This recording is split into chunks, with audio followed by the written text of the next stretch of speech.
ગઈકાલે રાત્રે એક ગમખ્વાર અકસ્માત થયો છે, જેની અંદર ભરૂચના નિકોલા ગામથી વડોદરા તરફ આવી રહેલી ગાડીમાં સવાર 5 વ્યક્તિઓના ઘટના સ્થળ પર મોત થયા છે.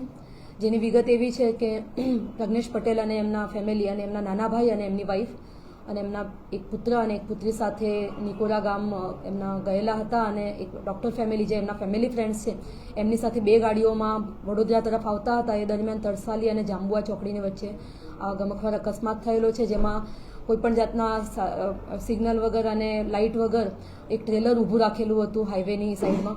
એમાં આ ગાડી ડ્રાઈવરની એનાથી ત્યાં જે એણે નિષ્કાળજી રાખીને જે ટ્રેલર ઊભું રાખેલું હતું એમાં ગાડી અંદર ઘૂસી જતા અકસ્માત થયો છે અને ઘટના સ્થળે જ 5 વ્યક્તિઓના મૃત્યુ થયા છે, જેમાં પતિ પત્ની એમના પ્રજ્ઞેશભાઈ જે પતિ પત્ની અને એમના નાના ભાઈ એમની વાઈફ અને એમના દીકરાનું ઘટના સ્થળ પર મૃત્યુ થયેલું છે અને એક દીકરી જેમની 4 વર્ષની છે એનો બચાવ થયેલો છે.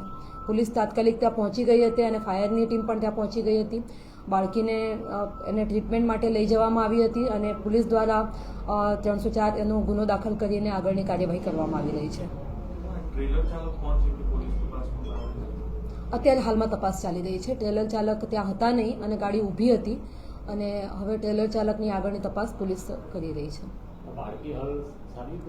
બાળકીની સ્થિતિ સારી છે શારીરિક, પરંતુ એને જે આઘાત લાગ્યો છે એ બાબતે પોલીસ તરફથી તાત્કાલિક 2 મહિલા કોન્સ્ટેબલ સાથે રાખીને એને ઘણું રિલેક્સ કરવાની કોશિશ કરવામાં આવી હતી. ડીસીપી ટ્રાફિક અને હું પોતે પણ ત્યાં રાત્રે પહોંચી ગયા હતા અને એ જેટલું પણ અમારાથી પોલીસ તરફથી બનતી કાર્યવાહી કરવાની હતી એ તાત્કાલિક શરૂ કરી દેવામાં આવી હતી.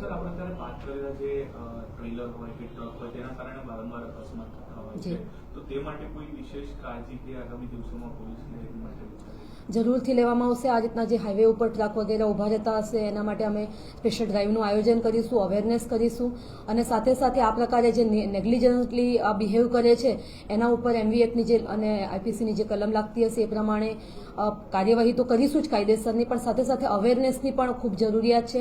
હાઈવે ઉપર કોઈ કારણસર આ રીતના ગાડી મૂકી દેવામાં આવે છે, કોઈ પણ જાતના એને સિગ્નલ વગર કે આ રીતના ગાડી અહીંયા ઊભી છે અને રાત્રિ દરમિયાન આ પ્રકારના અકસ્માતો બની જતા હોય છે અને એમાં ખરેખર એક માનવ જે છે એનું મૃત્યુ થતું હોય છે. તો એ બાબતે અમે ગંભીરતાપૂર્વક આની પર વિચારી રહ્યા છીએ. અમારી ચેનલને લાઈક કરો, શેર કરો અને સબસ્ક્રાઇબ કરો પ્લીઝ.